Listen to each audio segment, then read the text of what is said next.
Laisse-moi te poser une question directe. T'est-il déjà arrivé d'annoncer un grand projet à tout le quartier et de perdre soudainement toute l'envie de le réaliser? Tu as dit que tu allais te lever à 5 heures du matin, tu as posté ta photo à la salle de sport, tu as exposé ton idée de business à tous tes frères, et sur le moment, ça t'a fait du bien. Mais quelques jours plus tard, rien n'a changé. Pourquoi?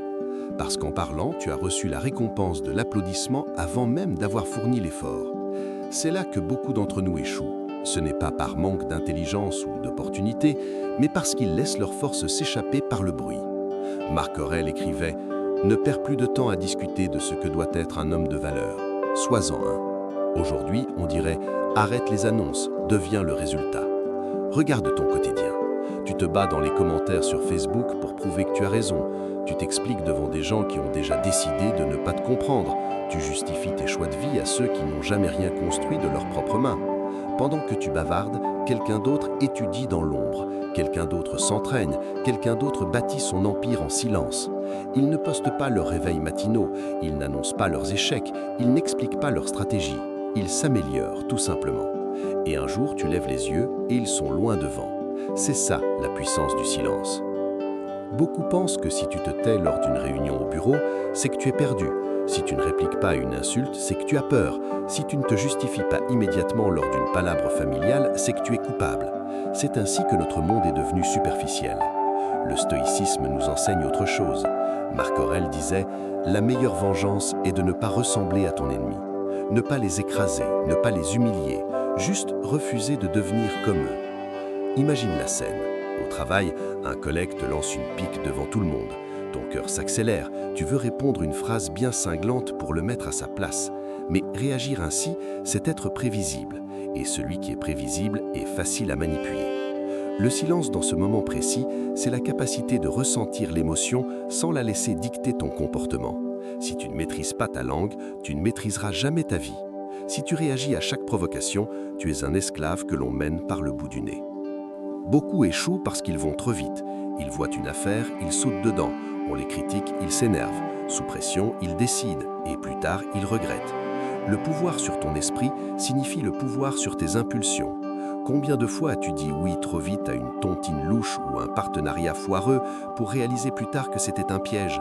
Tout ça parce que tu as agi avant de réfléchir. Le silence te permet de collecter des données. Tu observes le langage corporel, tu écoutes le ton de la voix, tu repères les mensonges. Pendant que les autres se précipitent pour parler, toi, tu cartographies le terrain comme un chasseur. Quand tu parles trop, tu fuis, tu révèles tes intentions, tes peurs et tes points faibles. Mais quand tu es silencieux, tu deviens illisible, imprévisible. Avant chaque grande décision, donne-toi 24 heures. Pas d'annonce, pas de recherche de validation, juste la réflexion. Tu seras choqué de voir combien d'opportunités urgentes perdent de leur éclat après une nuit de silence. La vérité est amère.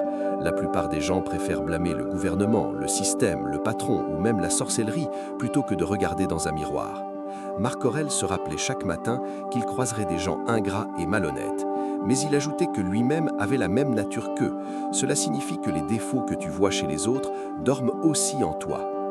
Lors de ta dernière dispute, as-tu cherché la vérité ou as-tu juste cherché à gagner? Les stoïciens pratiquaient l'examen de conscience chaque soir, non pas pour se culpabiliser, mais pour se maîtriser. Si les mêmes problèmes te suivent dans chaque nouveau job ou chaque nouvelle relation, c'est peut-être toi le dénominateur commun. Remettre en question ton ego, c'est le seul moyen de reprendre le contrôle. Tu ne peux pas changer les autres, mais tu peux changer tes habitudes et tes réactions. La plupart des gens vivent enfermés dans les 5 minutes prochaines. Ils mangent ce qui est bon maintenant, disent ce qui soulage maintenant et abandonnent ce qui est dur maintenant. Il ne manque pas d'intelligence, il manque de perspective. Chaque décision que tu prends maintenant est une brique pour ton futur. Cette bière de trop, ce jogging sauté, cette colère éclatée, tout cela s'accumule. Les stoïciens comprenaient la force de l'accumulation.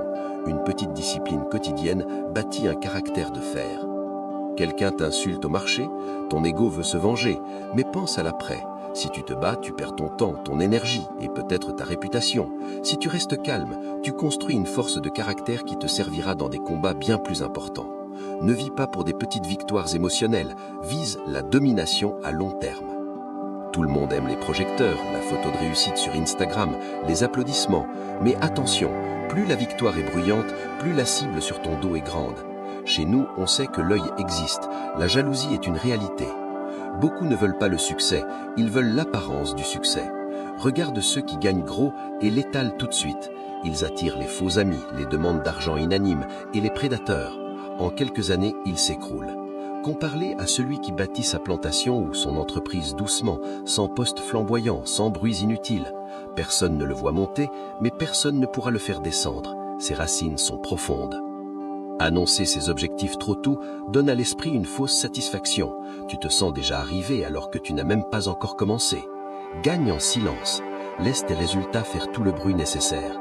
Quand ta croissance sera inédiable, ils comprendront que ton silence n'était pas de la soumission, mais une préparation de guerrier. Les trophées finissent par prendre la poussière, mais le caractère lui impose le respect éternel. Dans nos quartiers, on voit souvent celui qui crie après une petite réussite, mais celui qu'on respecte vraiment des années plus tard, c'est celui qui est resté constant, discipliné et droit, même quand le vent tournait. Ne déclare pas ton progrès, laisse-le être découvert. Le succès le plus redoutable est celui que personne n'a vu venir. Dès que tu annonces ce que tu es en train de bâtir, tu perds l'avantage. Tu invites les avis de tout le monde, tu invites le doute et tu invites la distraction. Souvent, tout cela arrive déguisé en conseil de la famille ou en soutien des amis. Marc Aurèle était brutal. Il ne disait pas de parler d'être un homme de bien, il disait de l'être tout simplement. Le travail est ta seule déclaration. Tout le reste n'est que du bruit. Voici ce qui se passe réellement quand tu parles de tes projets avant qu'ils ne soient nés. D'abord, tu invites la peur des autres. Ils te diront « Sois réaliste, le pays est dur » ou « Tel oncle a essayé et a échoué ». Leurs propres limites deviennent des échos dans ta tête au moment où tu as besoin de courage. Deuxièmement, ton cerveau te trahit. En recevant les félicitations et les bravo mon frère sur WhatsApp, tu reçois une dose de plaisir immédiat. Tu as l'impression d'avoir déjà réussi alors que tu n'as encore rien posé comme brique. Ta faim de réussir meurt avant même d'avoir commencé le combat. Les vrais bâtisseurs chez nous ne disent pas qu'ils vont au champ, ils reviennent avec la récolte. Ils ne s'appellent pas entrepreneurs sur leur profil, ils créent des systèmes qui rapportent. Le titre ne coûte rien, mais l'exécution est rare. Travaille en silence, sans public, sans applaudissements. Il ne reste plus que toi et ton exigence. C'est là que se trouve la maîtrise. En plus, le silence filtre les profiteurs. Si tu n'annonces rien, personne ne vient s'agripper à toi avant que le fruit ne soit mûr. Laisse-les douter de ton vide, et quand la structure sera finie, elle sera si solide qu'aucune explication ne sera nécessaire. Si tu es d'accord, écris « Je bâtis en silence, je révèle par l'excellence ». La plupart des gens ont peur qu'on les prenne pour des petits. Ils ont besoin de montrer leur intelligence, leur argent ou leur réseau.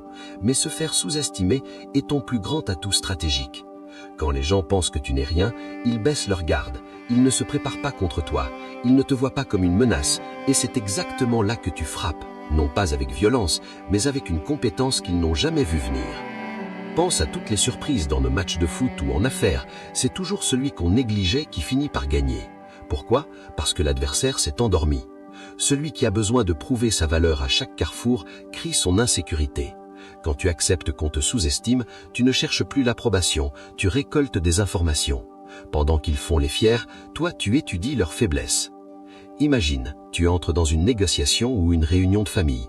Ils te jugent sur ton âge, ton habit ou ton calme. Ton instinct te dit de les corriger. Ne le fais pas. Laisse-les croire qu'ils dominent.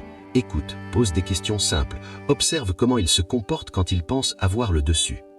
Au moment critique, montre que tu as tout compris, que tu as 3 coups d'avance. Le choc de leur réalisation sera dévastateur.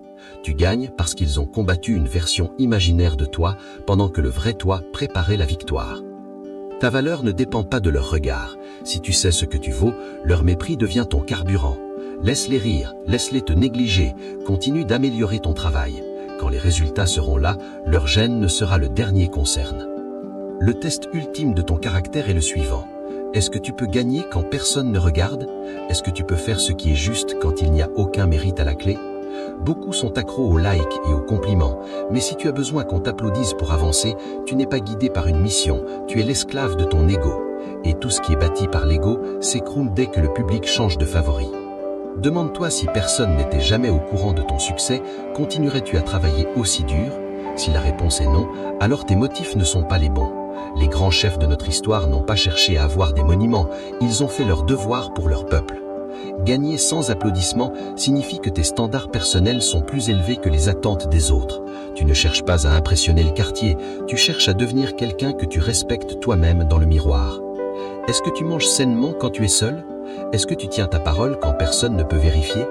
Est-ce que tu restes honnête dans une affaire où la fraude serait jamais découverte? Ces victoires privées sont les seules qui bâtissent vraiment l'homme ou la femme que tu es. Les applaudissements sont trompeurs. La foule qui t'acclame aujourd'hui peut te huer demain. Si tu dépends de leurs cris, tu seras détruit par leur silence. Sois indépendant. Il y a une piété profonde et calme à réussir quelque chose de difficile et être le seul à le savoir. C'est une force pure, sans poison. Ne sois pas comme ceux qui choisissent des carrières ou des vies juste pour que les autres disent « Ah, il a réussi ». Choisis ce qui a du sens pour toi.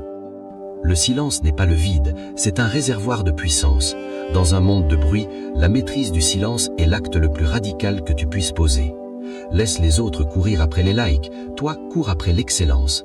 Laisse-les faire le spectacle.